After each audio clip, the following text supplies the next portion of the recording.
প্রবাসীর বউ বিয়ে করলো এক ধান কাটা কামলাকে, প্রবাসের স্বামী রেখে কেনই বা তিনি অন্য এক পুরুষকে বিয়ে করলো, সেটাই আমরা একটু তার কাছ থেকে জানার চেষ্টা করবো। আসলে কি হয়েছিল আপনি একটু বলেন আমাদের। কি আর বলবো, মনে করেন আমার বিয়ে হয়েছে ভাই 13 বছর, আমার স্বামী প্রবাসী গেছে প্রায় 12 বছর হয়েছে। তো উনি 12 বছর ধরে গেছে, 2 বছর আমাকে ভালোই টাকা পয়সা দিছে, ফোন টোন করছে বা খোঁজ খবর নিছে। তো আজ প্রায় 9 বছর ধরে না আমাকে কোনো খরচপাতি কোনো কিছু দেয় না বা আমার কোনো খোঁজ খবর আনে না। যদি তাকে আসতে বলি সে বলে আজ না পশু, পশু না টসু, বা 2 মাস পর 3 মাস পর, এইভাবে বলতে বলতে প্রায় 8টা 9টা বছর পার হয়ে গেছে। তো আমি তো আর এইভাবে থাকা আমার পক্ষে সম্ভব না, যেহেতু আমি বাড়ির মধ্যে একা থাকি।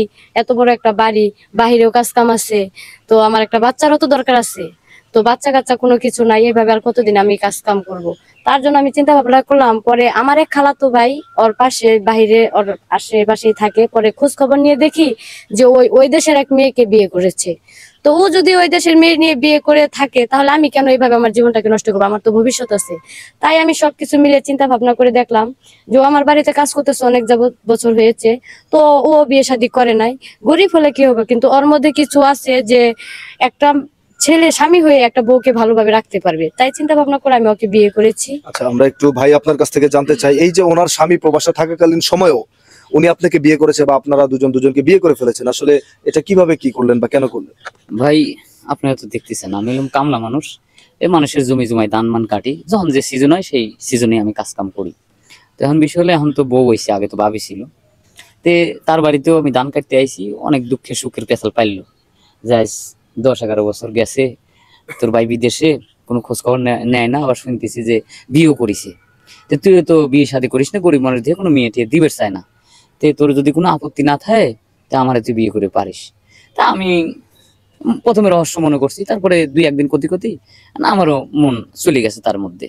তা আমি করছি ঠিক আছে, আপনি যদি রাজি থাকেন তা আমি বিয়ে শাদী করবো। আর বিয়ে শাদী করতেছি, সংসার করতেছি, এই আচ্ছা, আমরা একটু যারা পাড়া প্রতিবেশী আছে তাদের কাছে জানার চেষ্টা করি, আসলে এই যে আপনি এই যে ওনার একটা ঘটনা ঘটালো, ওনার স্বামী প্রবাসে থাকাকালীন সময় উনি একজন ধান কাটা কামলাকে বিয়ে করে ফেললো, আসলে এই ব্যাপারে কতটুকু কি জানেন? এই ব্যাপারে তো আমরা তেমন কিছু জানি না, ওরা হেরাই ভালো জানে। তো বিয়ে করছে, ভালো সংসার যদি করতে পারে থাকতে পারে থাকুক। এখন এই ভাবির যারা মনে হয় যে না ওনারা বিয়ে করে উনি সুখে থাকবো, সুখেই থাকবো।